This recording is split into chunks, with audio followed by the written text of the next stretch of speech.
একজন পাপীকে আল্লাহ সারা জীবনের গুনাহ মাফ করে দিয়েছেন শুধু ঘুমের ঘরে একবার আল্লাহ নামটা ডাকার কারণে। আরেকটু জোরে।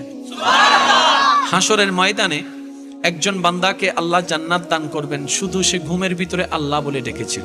তো ফেরেশতা জিজ্ঞেস করবে, ইয়া রাব্বে করিম, সে তো যে আমলটার কারণে তুমি তাকে জান্নাত দিচ্ছ এত গুনার উপর ভারী করে, যে নেক আমলটাকে বানিয়েছো তুমি, আল্লাহ সেই আমলটা হচ্ছে তোমার নাম ডেকেছে, আর তোমার নামটা তো সে স্ব ইচ্ছায় ডাকেনি, ঘুমের মধ্যে ডেকেছে, ঘুমের মধ্যে ডেকেছে, ঘুমের ঘরে ডেকেছে। রব বলে, যেভাবেই ডাকো নাম তো আমারটাই ডেকেছে,